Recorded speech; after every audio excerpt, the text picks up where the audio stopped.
Hey, are you feeling great about your hand lettering? Are you ready to move on? All right, today let's jump right into the letters E through I.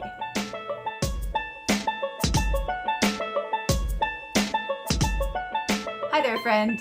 In case you're new here, I'm Erin, and I make videos to help people get more creative in their journal and help them feel less alone in their recovery process. In today's video, I'm going to show you how I hand letter the letters E through I. If you've just landed on this video, you haven't seen the last one that I posted, you might want to go back and start there. If you don't really mind starting hand lettering practice at E instead of A, stick around and check this video out. But if you do want to go back and start from scratch, there's a lot of tips and tricks on the first video that you might find helpful. So you can just click the little I right there and that'll take you to that video so you can get started from the beginning.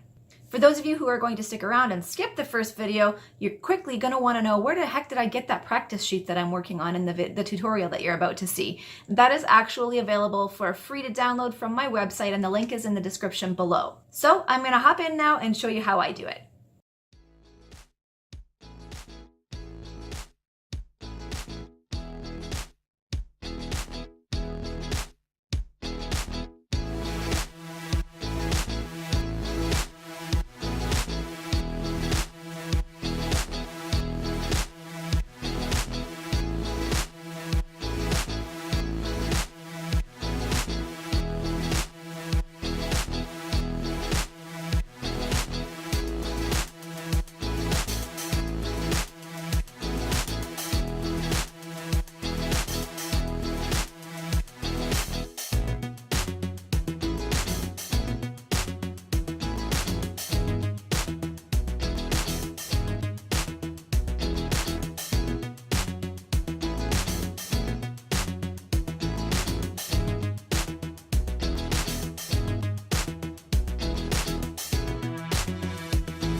And that's it. That's all there is to it. By now, you may have practiced some of the letters from the first video. You're going to start to work on these letters here. You may have some questions for me. Feel free to put those in the comments of any of the videos, and I will do my very best to answer them. If you feel like you're ready to move on to the next set of letters, and my next video has already been posted, you can click it right there. And in that one, I'm going to show you how I hand letter the letters J through M. Thank you so much for joining me again. Don't forget to subscribe and click the notification bell if you want to get a little reminder when I post the next video. See you next time. Take care, friend.